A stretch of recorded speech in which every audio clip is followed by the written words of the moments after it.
아마 호바저씨 스타일대로의 드리블로 시작하자면 저희가 드디어 6회를 먹을 수 있는 네, 아, 네. 네, 그게 여름이라서 왜 좀 제 스타일인지 잘 모르겠네요. 예, 네, 공감은 좀 안 되는데. 누구보다 청취자분들은 잘 아실 텐데요. 네, 네. 저희가 지금 네, 이제 드디어 6회를 시작하게 되었습니다. 네, 아, 와, 네, 네. 안녕하세요. 네, 저희 오늘은 또 좀 새로운 화면으로 도전을 해봤습니다. 여러분, 이렇게 저희 항상 발전하고 있는 네, 학사회 문화소풍 6회를 시작하도록 하겠습니다. 네, 오늘도 저희는 이제 그 최은 평론가님을 모시고 영화 이야기 시작해 보려고 하고요. 그리고 또 꼽 아저씨의 책 추천으로 또 진행을 하도록 하겠습니다. 네, 이게 또 편집돼서 올라갈 때는 상황이 많이 나아졌기를 바라는데요. 저희가 또 저희 기대와는 다르게 계속 이제 확진자 수가 늘어나면서 집에서 이제 휴가를 보내시거나 집에서 활동하시는 시간이 점점 많아지실 텐데요. 저희가 소개해드리는 영화가 좀 그런 일상에 조금이나마 활력소가 되셨으면 하는 마음에서 오늘 영화도 준비를 해주셨습니다. 네, 그러면은 네. 어디 자기소개를 하고 시작을 할까요? 네, 안녕하세요. 저는 보노보노입니다. 늘 소개해 주시는 영화로 정말 즐거운 시간을 또 보내고 있고요. 이번에도 재밌게 영화 봤습니다. 아주 좋은 영화 잘 들어주세요. 네. 네, 네, 꾸어졌습니다. 네, 뭐 반갑습니다. 네, 네. 네, 안녕하세요. 채은입니다. 네, 반갑습니다. 네. 네, 오늘 소개해 주실 영화는 이제 처음으로 저희가 아무도 안 본 영화였습니다. 브랜뉴 저희 이제 패널들이 안 본 영화여서 이번 계기를 보게 되었는데 그래서 더욱 기대가 되는 영화 소개 시간입니다. 네, 그럼 최은 평론가님 모시고 영화 소개를 들어보도록 하겠습니다. 박수 부탁드릴게요. 아, 네, 여러와 같은 성화에 감사드리고요. 영화 어떻게 보셨어요? 세 분 다 보신 거죠, 지금? 네, 네, 네, 재밌게 어떠셨어요? 봤습니다. 네, 뭐 굉장히 뭐랄까요? 스토리도 굉장히 좀 약간 흥미진진하고 또 그 뭐랄까 그 독일 점령기에 뭐 이런 이야기들 나오면서 저희도 또 뭐 일제 침략기도 겪고 뭐 그런 것들 해서 약간 상황이 굉장히 좀 이해가 잘 되고 하여튼 많이 재밌었던 영화인 것 같아요. 네. 네, 불량 학생 어떻게 보셨어요? 네. 저는 이 영화 처음에 제목을 듣고, 어잉? 뭐 이렇게 신기한 제목이지? 하면서 이제 찾아보게 됐는데, 일단 완전 제 취향의 영화였습니다. 일단 영상미라고 해야 되나요? 그게 너무 예쁘고, 스토리도 너무 재밌어서 이게 또 동명의 책을 기반으로 영화를 만들었다고 해서 아직 책은 못 찾아봤는데 책을 꼭 찾아볼 예정입니다. 네. 예, 두 분들이 다 좋은 얘기 해주셔서 저는 이번 영화는 제 취향이 좀 아니었어요. 오, 아, 일단 진짜요? 로맨스 좀, 아, 좀 오글거리고, 아, 제가 시골 생활 되게 싫어하는데, 다 좀, 삼박자가 좀 잘 안 맞는, 아. 농담입니다. 네. 그러실 거예요, 진짜? 아니, 근데 너무 이렇게 다 좋았다 그러면 또 약간 음. 좀 형평성이 안 맞는 것 같아서 오늘 자리도 이렇게 아, 좀, 아, 예, 내가 저는 좀, 컨셉인 것 같은데, 컨셉. 예, 자리가 약간 좀 후보, 네. 이렇게 무슨, 뭐 이런, 토론회 이런 느낌이라서, 네. 아, 의외네요. 저는 꼬마자씨가 제일 좋아할 줄 알았어요.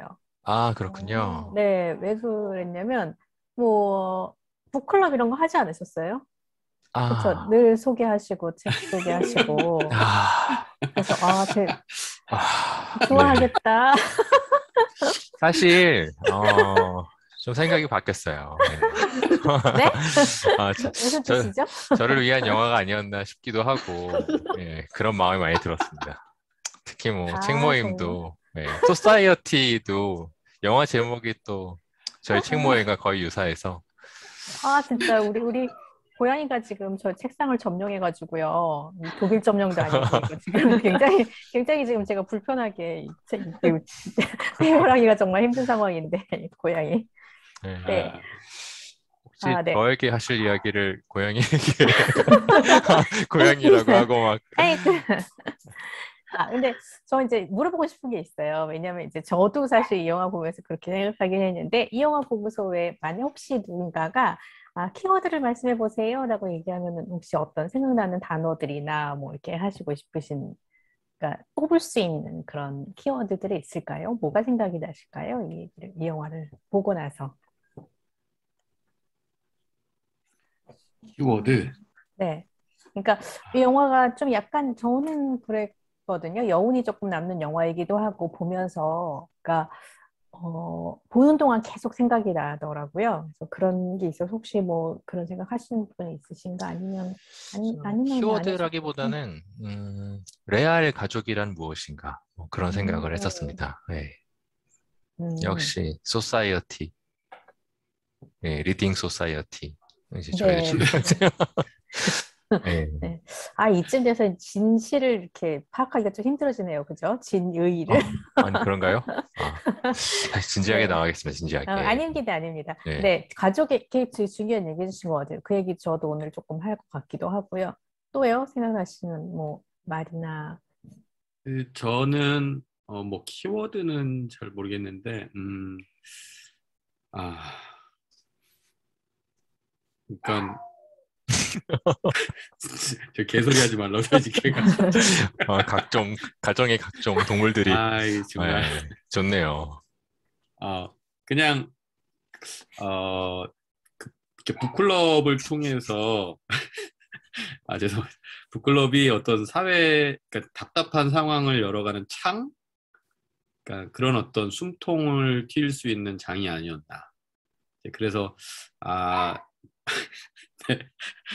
죄송합니다. 이렇게 하여튼 걔가 자꾸 짖어서.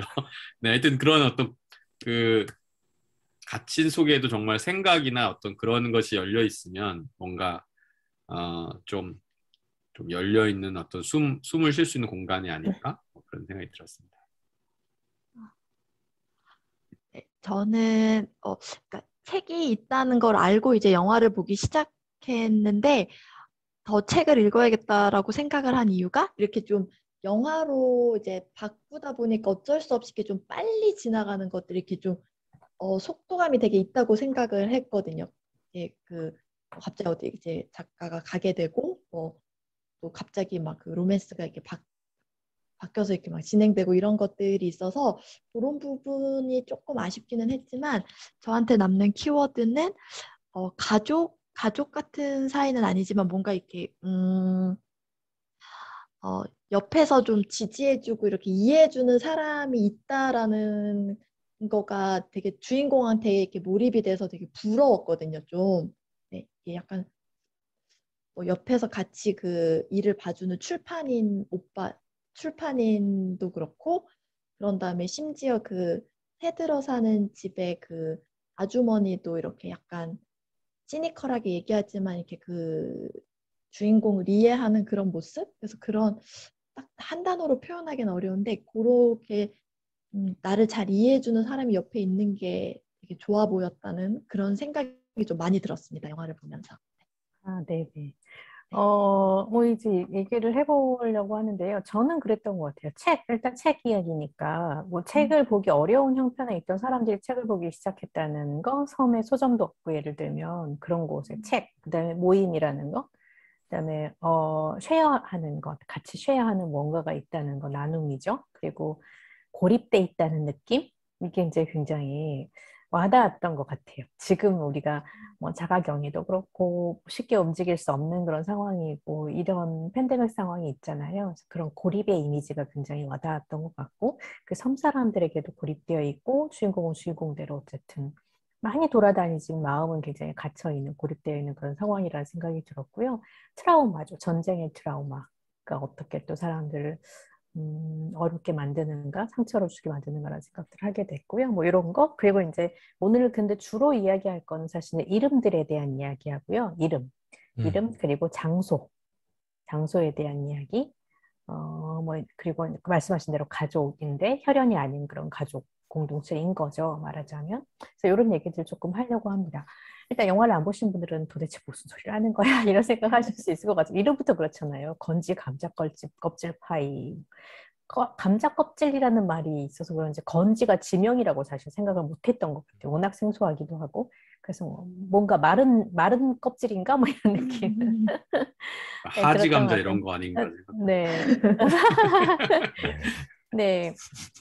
그래서 살짝 이제 이 얘기를 하고 시작을 해야 될 것 같아요. 그죠? 아무리 영화를 보시면 좋지만, 뭐, 아니신 분도 있을 것 같아서. 이 영화의 직접적인 배경은 1946년이에요. 이야기는 1941년부터 이제 시작을 하기는 하죠. 근데 이 주인공인 1946년에 제2차 세계대전이 끝난 런던에서 이제 이야기를 시작을 합니다. 그러니까 독일의 점령기랑 이제 이런 전장을 모두 겪고 나서 회복기에 있는, 그래서 미군이 들어와 있고, 뭐 이제 이런 상황인 거죠. 암울한 시기를 지나서 이제 막 런던이 활기를 되찾고 있는 그런 시기이고요. 주인공은 줄리엣 애쉬튼이라는 젊은 여성인데 여성 작가입니다. 근데 이 여성이 이름을 알린 굉장히 대중적인 유명한 작가가 됐어요. 그런데 자기 이름으로 유명해진 것이 아니라 이지 비커스테프라는 이름으로 책을 써서 이제 유명해진 그런 에세이 작가로 이제 유명해졌고요. 그러니까 필명으로 쓴 글이 유명해져서 그걸 이름으로 이제 활동을 하게 된 그런 케이스인 거죠. 필명이죠. 그래서 큰 명성과 부를 이제 막 얻기 시작하던 그런 중기입니다. 이 줄리엣에게는 마크는 열주라는 미국인이 이제 옆에 있어요. 사랑하는 사람이 됐고 나중에 이제 청혼을 하죠. 청혼을 받아들이기도 하고 약혼자가 됩니다. 그리고 말씀하신 대로 불량학생 얘기하신 대로 편집자이면서 매니저인 이제 시드니라는 사람이 있죠. 이게 친오빠처럼 줄리엣을 챙겨주는데 실상 줄리엣은 가족이 없습니다. 폭격으로 가족을 잃을 것 같아요. 그래서 전쟁 후에 폭격으로 엉망이 된 그 집에 대한 트라우마가 있어서 어쨌든 고통을 겪고 있고 돈을 얻었기 때문에 새빵살이를 하고 있지만 돈을 벌었고 뭔가 다른 곳으로 이사를 가려고 집을 알아보고 있는 중이에요. 그런데 갈 때마다 집 문을 열면은 그 폭격으로 엉망이 된 그 집안과 가족들을 잃은 부모를 잃은 그런 상처들이 확 다가와서 당황스럽게 되고 여기는 내가 있을 곳이 아닌가 뭐 이런 생각들을 하는 사람이죠. 그런데 이 작가가 유명해진 자기 자신에게도 적응하지 못하고 집도 한참 찾고 있는데 어느 날 편지가 하나가 날아오죠. 건지라는 섬. 그러니까 그 영국 해협을 넘어서 최남단 쪽에 있는 섬에서 편지가 오는데요. 책을 보고 편지를 했다고 얘기를 해요. 근데 자기가 쓴 책이 아니라 어떤 헌 책을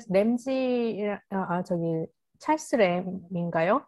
찰스 램. 예. 네, 찰스 램의 책을 갖고 있는데 그 책의 첫 장에 이 책 주인이었던 줄리엣 애쉬튼의 이름이 써 있었던 거죠. 주소랑.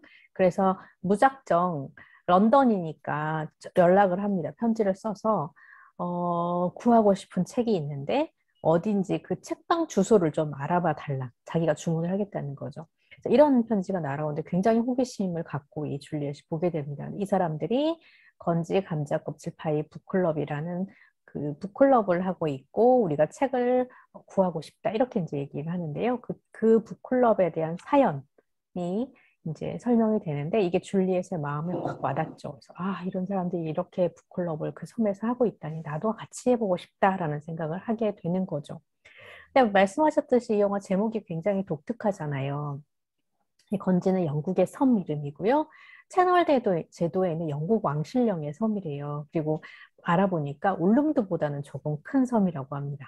그래서 영화 제목은 말 그대로 건지에 있는 북클럽 이름인데요. 이 북클럽의 이름이 감자껍질 파이 북클럽이었던 거죠.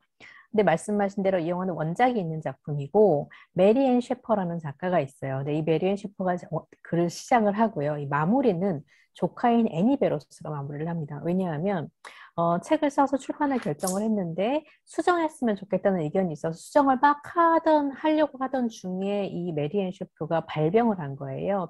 중병에 걸려서 책을 마감할 수 없게 되니까 동화 작가였던 애니 베로스라는 자기 조카를 불러서 내 대신에 이거를 좀 수정하는 작업을 도와달라 해서 작업을 하다가 메리앤 셰퍼가 사망을 합니다.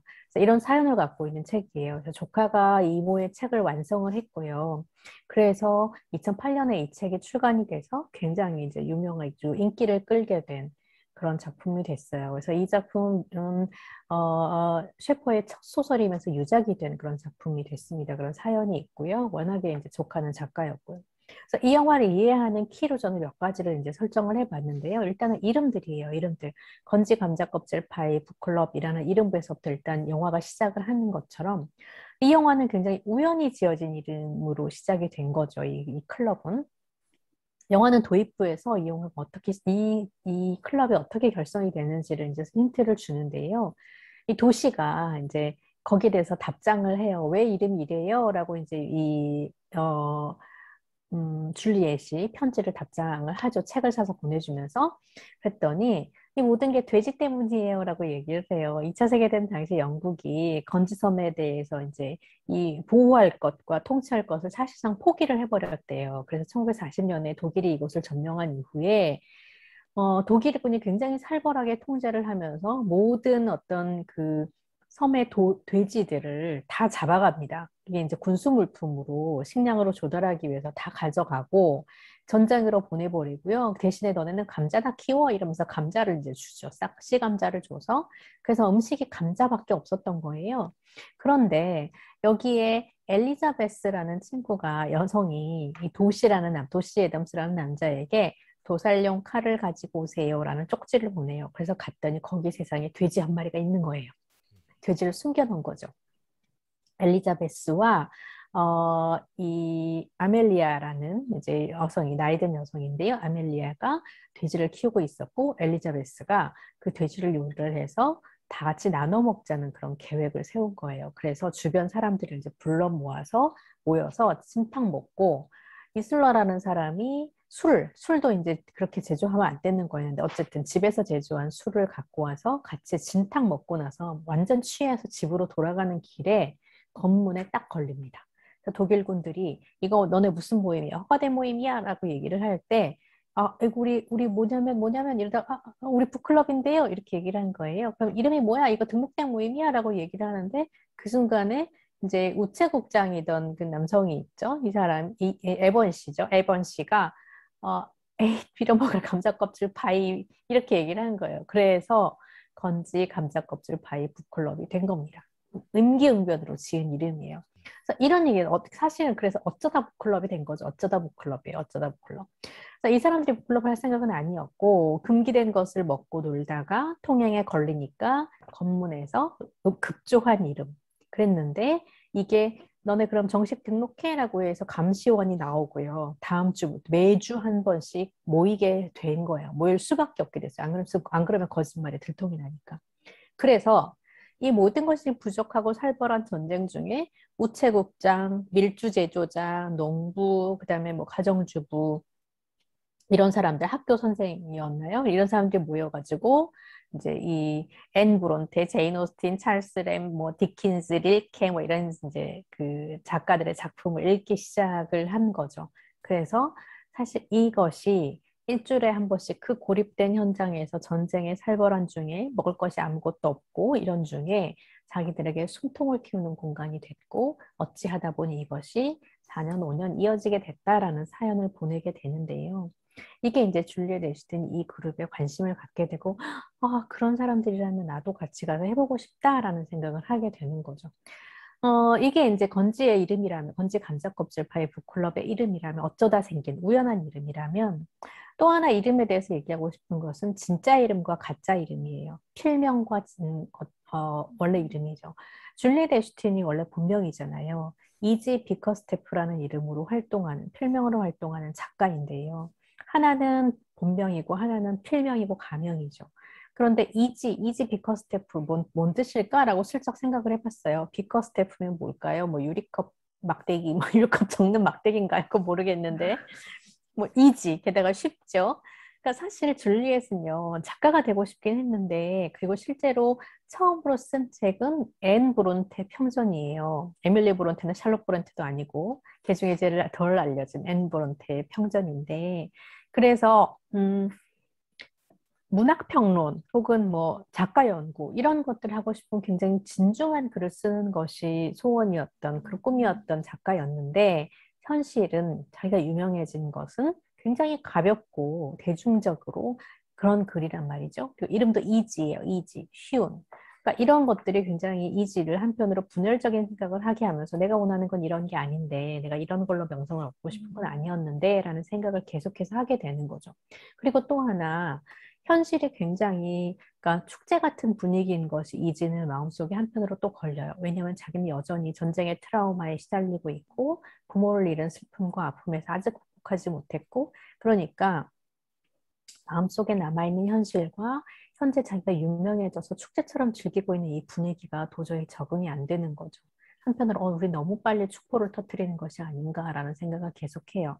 실제로 아무런 어떤 어려움이 없는 삶을 살고 모든 것을 극복하는 것처럼 보이지만 이 줄리엣은 아직도 마음속에 전쟁을 하고 있는 거예요. 전쟁을 하고 있는 거. 그러니까 스스로 마음에 계속해서 이건 아니지 않나 라는 생각을 하고 미국인인 부자 남자친구가 굉장히 잘해주지만 그 남자친구가 그렇게 얘기를 하죠. 우리 너무 빨리 축제를 하고 있는 건 아닐까요? 라고. 그럼 우리가 이거는 터널에서 나와서 빛을 보는 것 같다라고 남자친구는 이제 그렇게 얘기를 하면서 얘기를 하지만 줄리엣은 그런 마음이 한편에 계속 있었던 거고 그런데 건지 감자 껍질 파이 북클럽의 사람들은 여전히 투쟁 중이고 전투 중이라는 것, 전쟁 중이라는 것 이런 것들이 실제로 줄리엣의 마음에 굉장히 공감하게 되는 그런 면들이 있고요. 줄리엣이 그곳에 가면서 그렇게 얘기를 하죠. 내가 누구인지를 설명할 필요가 없어서 너무 좋았다라고 얘기를 하거든요. 그러니까 처음 낯선 사람한테 편지를 받았는데 그걸 보면서 내가 누구인지를 설명할 필요가 없을 만큼 너무 공감이 되는 그런 이야기들이었던 거고요. 왜 이름이 중요하다고 말씀을 드리냐면 그때 줄리엣에게 이 편지를 썼던 그 사람의 도시라는 남자가 썼던 그 이름은 줄리엣 애쉬튼이거든요. 그런데 뭐냐면 찰스 램의 책에 써 있는 그 표지의 이름은 줄리엣이 굉장히 형편이 어려울 때 그 책은 어쩔 수 없이 팔아야만 했던 현실을 담고 있어요. 그러니까 유명해지기 전에 과거에 어려울 때 그 이름을 불린 거거든요. 그러니까 자기가 이지라는 것을 모르는 사람이 쓴 글이고 그래서 사실은 저 작가예요 라고 줄리엣이 답장을 다시 한번 하면서 자기 책을 보내는데요. 앤 브론테 평전을 보냅니다. 그죠? 이지 비커 스태프의 책을 보내는 것이 아니라. 근데 이 책을 보내는데 거기 좀 나오지만 이 책은 초판이 전 세계에서 28권밖에 안 팔린 책이에요. 근데 이 책을 보내면서 굳이 자기의 정체성을 그 책에 담아서 보내거든요. 그러니까 그 이름으로 만나고 싶은 사람인 거죠. 이 사람들은.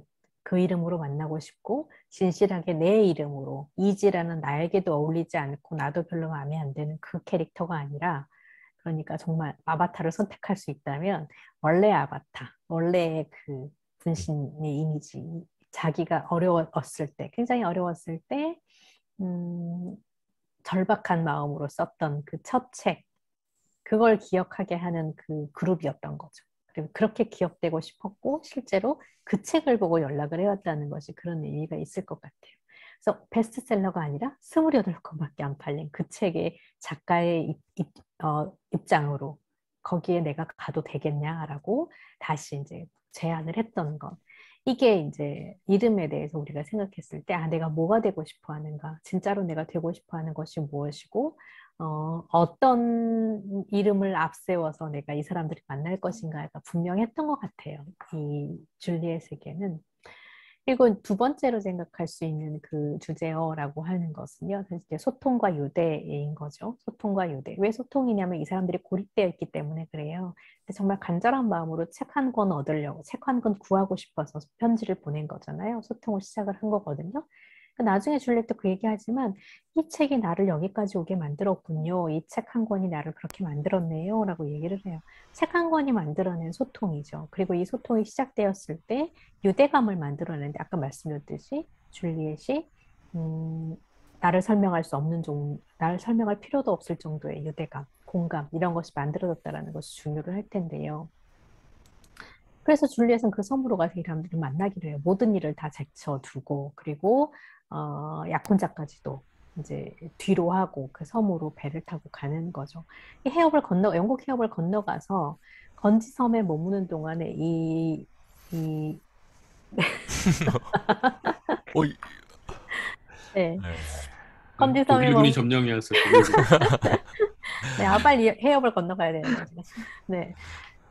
이 섬에 가서 줄리엣이 하는 것은 결국은 자기를 돌아보는 일이었다고 저는 생각해요. 그동안 원하지 않는 일을 하면서 자기가 정말 왜 안 행복했나, 라는 얘기, 왜 그 모든 것들을 다 덮어버리고 살았던가라는 생각을 했던 것 같은 생각을 하는데요. 그리고 자기가 전쟁 중이었던 것처럼 이 사람들도 말만 그런 것이 아니라 정말 전쟁 중이라는 것을 알게 돼요. 왜냐하면 이 사람들도 여전히 상처에 시달리고 있고, 트라우마를 겪고 있고, 그래서 너무나 환대했지만, 자기가 갔을 때 너무, 작가님 오셨다고 너무 이렇게 환대했지만, 사실상 동일한 그 무게로 거부감도 갖고 있잖아요. 자신들의 이야기를 쓸까 봐. 목적을 갖고 온 것에 대한 거부감, 그리고 특히 이제 아멜리아라는 여성이 그렇게 하는데요. 굉장히 경계심을 갖고 대하죠. 그러면서 나는 우리 얘기가 알려지는 거 싫다라고 얘기를 하죠. 그냥 프라이빗한 거 좋아하는 사람인 줄 알았더니 알고 봤더니 어마어마한 상처가 있는 거예요. 그러니까 이게 이제 이 건지섬에 갔을 때, 이 사람들도 정말 싸우고 있구나. 내가 이 사람들의 싸움에 뭔가 도움이 되고 싶다라는 생각을 진심으로 하게 되는 그런 계기가 되는 건데요. 여기에는 처음으로 이 클럽을 시작하게 됐던, 그러니까 돼지고기를 나눠 먹자고 얘기했던 엘리자베스라는 인물이 굉장히 중요한 인물로 등장을 합니다. 엘리자베스는 지금 이 섬에 없어요. 엘리자베스의 딸만 있고요. 왜 없냐면 독일 점령군이 독일이 이제 그 패하고 나서 독일 동조자 뭐 이런 것들을 색출하는 그런 과정이었겠죠. 그러면서 어쨌든지 이제 체포돼서 돌아오지를 못하고 있습니다. 그러니까 생사를 알 수 없는 상황인 거예요. 그러니까 이 엘리자베스를 친딸처럼, 원래는 딸인 줄 알았는데 친딸처럼 여겼던 아멜리아라는 여성이 굉장히 엘리자베스를 기다리면서 상처를 받고 있다는 것도 알게 되고요. 그 밖에 엘리자베스라는 존재는 그냥 단지 엘리자베스가 아니라 독일군이 남긴 상처와 독일의 어떤 그 폭력의 잔재 이런 것들하고 연결되어 있다는 것을 보여주는 인물이에요. 그런데 이 엘리자베스가 이뿐만이 아니라 예를 들면 또 그런 거죠. 그 건지 섬의 주민들 사이에도 엄청난 갈등과 상처가 있다는 것도 알게 되잖아요. 예를 들면 그거예요. 민박집에 샬롯이라는 여성이 있어요. 그렇죠? 민박집 여성인데 민박집의 샬롯은 보면 뭐 굉장히 안타깝게도 우리로서는 안타깝게도 이분도 크리스찬이세요. 그죠? 오자마자 그 침대 옆에 성경책 탁 놔두고 그렇잖아요. 그리고는 굉장히 적대적으로 돼요. 당신이 알 수 있는 것보다 그들에게는 굉장히 많은 비밀이 있다라고 얘기를 하면서 엘리자베스가 독일에 동조했던 것들과 뭐 이런 거에 굉장히 이제 적대감을 표현하는 그런 인물로 등장을 하죠. 그래서 이 줄리엣을 굉장히 이상한 시선으로 보기도 하고 그래서 결국은 줄리엣이 화를 내고 다투면서 이제 나오잖아요. 그래서 이슬라라는 이제 술을 제조했던 그 여성의 집에 가서 또 친구가 되기도 하고 이런 일이 벌어지는데 어쨌든 이 샬롯이라는 인물에게 엘리자베스가 했던 말도 인상적이었어요. 아까 그 책 한 권이 나를 여기까지 오게 했다라고 줄리엣이 말을 했지만 이 샬롯이라는 인물이 내밀었던 책은 흥미롭게도 성경책이에요. 이 책은 뭐 책을 집어들면서 줄리엣이 뭐라고 말하냐면 당신이 보는 이 책은 사랑으로 가득 찬 책인데 왜 당신은 이렇게 그러니까 사람들의 상처와 어떤 그런 것들을 외면하면서 더 상처를 폭력으로 만드는 일을 하고 있느냐라는 그런 뉘앙스의 말들을 하거든요. 그래서 이런 여러 가지 것들이 사실 이 사람들이 갖고 있는 그 샬롯이 엄청나게 나쁜 사람이어서가 아니라 2차 세계대전은 이 핥히고 한 상처인 거죠. 모두에게 마을 사람들을 서로 다투게 하고 의심하게 하고 분노하게 하고 미워하게 하고 그다음에 시기하게도 하고 서로 두려워하게도 하고 적대감을 갖게 하는 이런 이제 요소들이 있다는 것을 알게 되고 그렇습니다. 그래서 사실 이 영화가 책 한 권 혹은 북클럽이라는 것이 그 전쟁으로 피폐해지고 고립되어 있는 사람들에게 외부와의 소통하게 되는 어떤 매개가 되기도 하고 실제로 고립되어 살고 있는 그 세계 안에서도 뭔가 숨쉴 구멍을 마련해 줬잖아요. 독일들의 경계가 삼엄한 중에 일주일에 한 번씩 금요일마다 모여서 이 사람들이 이야기하는 그 모임 자체가 이 사람들에게 원래는 그렇게 친했던 사람들도 아닌데 굉장한 유대감과 서로 견딜 수 있는 가족과 같은 힘을 만들어냈다라는 것을 보여주는 그런 좋은 예죠. 그래서 사실은 우리가 그런 얘기 많이 했는데요. 언택트 시대가 되면서 팬데믹 사회가 되고 언택트가 심해지면서 사람과 사람을 연결하는 힘이 예술과 문화에 있는 것인데 가장 먼저 위축되는 것이 또 예술과 문화였다라는 생각을 우리가 많이 했죠. 그래서 실제로 공연 예술과 영화와 뭐 이런 많은 것들이 이제 그 무너져 가는 것 아니냐라는 그런 두려움들을 많이 표현하기도 했어요. 그래서 뭔가 완충지대 그리고 풍부하게 교감할 수 있는 영역 그리고 서로 만날 수 있는 기회 이런 것들이 사라지는 것이 아닌가? 그렇기 때문에 사실 우리도 이렇게 온라인으로 하고 있는 거잖아요. 그렇죠? 아니면은 뭐 저희끼리라도 모여서 중계를 하든지 이렇게 했을 텐데 그래서 그런 것들 단절과 외로움에 익숙해져 있어서 서로 생각과 주장이 너무 건조해지고 그다음에 서로 자기의 어떤 그 영역 안에서만 뭔가를 하는 것, 이런데 뭐 살아나는데 급급한 것, 이런 것이 중요해지는 그런 세계가 그 건지섬의 북클럽이 있기 이전의 세계였고, 실제로 북클럽이 있은 다음에도 그들 이들과 다른 이들과의 소통도 그렇게 이루어지지 않았던 그런 시대였다라는 생각을 하게 됩니다. 그래서 이 영화는 한 권의 책이 만들어낸 어떤 기적 같은 유대감이고 공동체의 어떤 모습이라는 생각이 들면서 다른 한편으로는 이 시대에는 또 영화가 그런 역할들도 할 수 있지 않을까라는 생각들을 하게 돼요. 영화든 책이든 우리가 뭐 북클럽이 굉장히 상당히 아, 활발해지던 그런 시기였잖아요. 실제로 팬데믹 이전까지만 해도 크고 작은 소모임들 뭐 이런 것들이 활발하게 이루어지면서 뭔가 대안처럼 등장하던 시기였는데 그런 것들이 다시 이렇게 흐려지고 흐트러지고 약화되는 그런 분위기들이 있지 않았나라는 생각들을 새삼 하게 됐습니다. 그래서 이런 면에 생각했을 때 이 언택트 사회의 장소성이라는 것도 굉장히 중요한 것 같거든요. 장소성. 장소. 네. 이 영화도 이제 대중적으로 작가로서 성공한 이 줄리엣이 이사할 곳을 알아보는 와중에 생긴 일이잖아요. 저는 이 점도 이제 의미 있게 봤는데요. 만약에 줄리엣이 이제 그런 장면이 있어요. 호수가 내려다보이는 켄싱턴 호수가 내려다보이는 그 큰 집에 멋진 집에 이제 재력이 생겼으니까요. 그 집에 부동산을 소개를 받아서 가잖아요. 근데 문을 탁 여는 순간 화면이 바뀌면서 2차 세계대전 공습으로 굉장히 파괴된 자기의 집의 풍경이 보입니다. 그래서 거기서 너무 이렇게 트라우마에 시달리는 그런 모습을 보면서 너무 아름답고 좋은 집이지만 내가 살 곳은 아닌 것 같아요. 라고 얘기하면서 줄리엣이 그 집을 나오죠. 모든 조건이 너무 완벽한데. 그래서 이런 이제 그래서 거절했단 말이에요. 근데 만약에 줄리엣이 빨리 그걸 결정을 해서 그곳으로 이사를 갔으면 어땠을까요? 예를 들면 그곳 아니고도 여러 곳이 있었겠죠. 그랬으면 어땠을까요? 편지 못 편지 못 받았겠죠. 받. 네, 편지를 못 받았을 거예요. 왜냐하면 책에 음, 적힌 주소는 줄리엣이 여전히 어려운 형편이 있을 때부터 살았던 그 가난한 집이니까요. 그죠? 그 시절에 팔았던 그 책이거든요. 그러니까 어떻게 보면 그 공간이라는 것, 줄리엣이 떠나지 못했던 그 공간이 결국은 연결의 어떤 계기가 됐다라는 것을 이제 보여주는 거죠. 그리고 또 하나의 공간이 가상으로 나옵니다. 말로만 나와요. 그게 뭐냐면 이제 이 약혼자가 미국에 그러니까 이제 이거는 호수 레이크뷰였는데요. 켄싱턴 레이크뷰였는데 약혼자는 파크뷰가 있는 곳에 아파트를 구해놨다고 얘기를 하잖아요. 그러니까 청혼을 하는데 이 사람도 뭐라고 말해요? 아파트를 얘기하면서 해요. 왜냐면은 이 줄리엣이 집을 찾고 있다는 걸 알고 있잖아요. 그죠? 어쨌든 뭔가 줄리엣은 계속해서 자기가 머물 것을 찾고 있었던 사람인 거예요. 머물 곳, 안전하게 머물 수 있는 곳. 전쟁으로 파괴되어서 사라진 곳이 아니라 혹은 그 트라우마를 기억하게 하는 곳이 아니라 뭔가 안전하게 머물 곳을, 이 장소를 찾고 있었던 사람이고 하필 프로포즈를 하면서도 사실 이제 그런 얘기들을 얘기하는 거예요. 프로포즈처럼 뭔가 프로포즈 직전이었지만 얘기를 하면서도 약혼자는 그렇게 얘기를 했던 거죠. 내가 파크뷰가 있는 센트럴 파크 옆에 엄청난 아파트를, 멋진 아파트를 구해놨는데 라고 이야기를 시작을 하죠. 하필 그렇게 시작을 합니다. 그게 얼마나 줄리엣에게 중요한지를 보여주는, 역으로 보여주는 그런 지점이었던 것 같고요. 그래서 이 줄리엣은요, 항상 그런 고민을 했던 사람인 것 같아요. 내가 있어야 될 곳이 어딘가.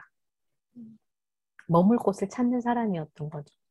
그래서 결국 줄리엣의 선택은 건지섬이 됐죠. 그죠? 마지막에 건지섬이 됐고, 이 모든 것을 가능하게 한 것은 엘리자베스의 선택이었다라고 나중에 얘기를 해요. 엘리자베스 덕분이다. 이상하죠? 엘리자베스는 나중에 없어지잖아요. 사라지는 사람인데, 엘리자베스의 선택이 이 줄리엣의 선택에 영향을 미칩니다. 사실 이 점이 저는 중요하다고 생각해요. 엘리자베스를 멋지다고 생각했겠죠. 근데 왜 멋지다고 생각했는지도 중요하고요. 어떻게 보면 엘리자베스가 사라진 자리에 이 줄리엣이 나타난 것처럼 그렇게 이제 이 영화는 구성이 되어 있는데요. 엘리자베스가 어떤 사람이었나를 우리가 생각을 해볼 필요가 있습니다. 어떤 사람이었냐면 엘리자베스는 일단 음, 학교 선생이고 뭐 병원에 가서 봉사도 하고 이제 했던 사람인 것 같아요. 엘리자베스는 늘 위험에 처한 사람들에게 용기를 주는 사람이에요. 그 중에 한 사람이 누구냐면 우체국장 에번 씨의 손자인 일라이라는 소년이죠. 소년이 이제 이 건지섬이 독일군에 점령되기 직전에 이 건지섬의 사람들이 한 가지 결단을 내리죠. 영국 정부는 이미 건지섬을 포기했어요. 그러니까 그걸 알고 나서 아이들을 안전한 곳으로 피신시키기로 한 것 같아요. 그래서 아이들만, 부모들은 다 못 가고요. 배가 한정돼 있으니까 아이들만 다른 섬으로, 다른 곳으로 보냅니다. 그래서 교육을 받게 하고 이제 하는데, 그래서 거기서 일라이가 5년 만에 돌아오잖아요. 이제 어쨌든 가는 길에 아주 조그만 꼬마, 한 뭐 대여섯 살도 안 될 것 같은 꼬마예요. 이 꼬마에게 엘리자베스가 붙잡고 앉아서 용기를 주는 말을 하죠. 그러면서 뭘 주냐면, 뭐 주죠? 생각나세요? 뭘 주나요? 그 무슨 훈장 같은 훈장? 거. 메달? 훈장? 네, 응, 훈장이요, 훈장. 그게 뭐냐면 엘리자베스의 아버지가 1차 세계대전에서 받은 훈장이라면서 이 훈장을 줘요. 그러면서 뭐라고 말하냐면 이게 용기를 줄 거야. 전쟁에서 살아남은 사람의 흔적이라는 거죠. 용기를 줄 거야 라고 얘기를 하고 뭔가 느껴지지 않니? 안 느껴진다고 하니까 뭐래요? 막 비비고 따뜻하게 딱 만들어서 비비면 돼 라고 해서 온기를 전해줍니다. 이렇게 하는 사람이었어요. 그걸 간직하고 있어요. 이 엘리자베스의 훈장을 어쨌든. 근데 이런 사람이었고요. 그다음에 우리가 고픈 것은 음식에 대해서 고픈 거 아니고 돼지고기가 먹고 싶은 게 아니라 우리는 소통이 고픈 사람들이다라는 것을 정확하게 말하는 사람이었어요. 그래서 건지 감자파이 북클럽을 처음으로 결성하게 만든 그 돼지고기 모임을 우리끼리만 먹지 말고 사람들 부르자라고 제안한 사람이 엘리자베스였다고 얘기를 하거든요. 이 모임을 처음 만든 사람입니다. 그러니까 아멜리아가 돼지를 잡자고 했을 때 그 얘기를 한 거고요. 그리고 이 엘리자베스는 또 독일인을 사랑했던 사람이잖아요. 모두가 비난하고 모두가 싫어했을 때 용감하게 사랑했던 사람이에요. 독일인이지만 독일한 거사를 사랑을 하고 그리고 아이를 낳았죠. 그리고 아멜리아가 엘리자베스의 엄마가 아니잖아요. 엘리자베스의 친구의 엄마였던 거예요. 제인이라는 친구가 있었는데 이 제인이 임신 상태에서 죽고 아멜리아가 굉장히 상심해 있을 때 아멜리아의 곁을 지키고 딸처럼 계속 이제 지내왔던 사람이에요. 그러니 딸을 잃은 아멜리아에게는 엄마처럼 돌보고 옆에 있었던 사람인 거고요. 도시에게 자기 딸을 넘기고 부탁하고 가잖아요. 가면서 한 말이 있어요. 뭐냐면 도시에게 왜 하필 나에게 이러느냐라고 도시가 말하니까 너는 너 빵 가진 거 있어? 라고 얘기하면 갖다 주려고 하죠. 너는 남은 빵을 내줄 수 있는 사람이니까 라고 얘기를 해요. 남은 빵을 내줄 수 있는 사람인 도시에게 그렇게 격려를 한 거죠. 그러니까 난 너를 믿어라고 얘기해주는 사람이 도시는 그 말을 기억하고 딸을 책임지거든요. 자기 아이처럼. 이런 거죠. 근데 왜 이때 갔냐면 엘리자베스가 왜 체포됐냐도 중요한데 굉장히 밀고의 위험에 처해 있어서 자기도 위험한 걸 알고 있었어요. 그런데도 불구하고 도망친 포로를 소년이 위험에 처해 있는 걸 알고 그 소년을 돕기 위해서 자기가 이제 안전한 곳으로 피신시키려고 갔다가 체포당한 거거든요. 남을 돕다 그런 거예요. 근데 나중에 또 엘리자베스가 수용소에 있었던 소식을 또 듣게 되죠. 이게 이제 이 줄리엣의 소식을 남자친구를 통해서 알아온 건데요. 어떤 일이냐면 죽었는데 수용소에서 죽었다더라. 총살당했다더라. 근데 왜 총살당했냐면 한 소녀가 얻어맞고 있는 거, 폭행을 당하고 있는 걸 보고 참지 못해서 항의하던 중에 그러니까 간수를 때렸죠. 내리쳐서 총살당한 거다라고 얘기해요. 일관성이 있지 않나요? 엘리자베스의 삶은 굉장히 일관성이 있습니다. 이타적이었어요. 굉장히 이타적이고 다른 사람들을 돌보는 사람이었고 용기 있게 행동하는 사람이었고 이런 거죠. 그래서 용기였어요. 그래서 이런 것들을 이게 자신의 결정에 도움이 된다라고 생각하는 거죠. 줄리엣은 도움이 되는 것뿐만 아니라 그걸 담고 싶었던 것 같아요. 그래서 우리가 세 번째로 이제 이야기하려고 하는 그 가족이나 의 문제에 대해서 말씀을 드리려고 하는데요. 이 영화에는 굉장히 중심적으로 딸들과 엄마들의 이야기가 나와요. 뭐 아들 이야기도 나오지만 딸들과 엄마들. 이게 이제 모성이 아닌 혈연이 아닌 모성을 얘기를 하는 거거든요. 근데 이 고통이 어떻게 연대를 만들어내는가라는 주제를 갖고 있긴 하지만 이 영화의 흥미로운 것은 제가 지금 쭉 말씀드렸던 아멜리아에서부터 제인 아멜리아의 딸이에요. 제인의 뱃속에는 아기가 하나 있었죠. 죽은 아이, 제인도 죽고 아기도 죽었어요. 임신 중에 죽었으니까. 아멜리아에서부터 제인, 그리고 제인의 친구인 엘리자베스의 딸인 킷이라는 딸, 그 다음에 줄리엣.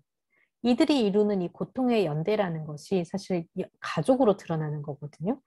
말씀드렸듯이 아멜리아는 임신 중이던 딸 제인이 독일에 의해서 사망한 사람이고 엘리자베스는 그래서 아멜리아의 딸 역할을 했는데 결국 죽게 되고 엘리자베스의 딸을 킷을 아멜리아가 손녀처럼 여기면서 나는 킷만은 내가 이룰 수 없다라고 더 이상 가족을 이룰 수 없다라고 얘기하는 사람이 됐어요. 할머니 역할을 한다는 거죠. 그렇게 되고 이 아멜리아의 고통을 이해하게 된 줄리엣이 나중에 이 줄리엣이 엘리자베스에게 공감하면서 엘리자베스의 딸을 받아들여서 결국 가족을 이루게 되는 것이 이 뜬금없는 사랑 이야기의 전말입니다.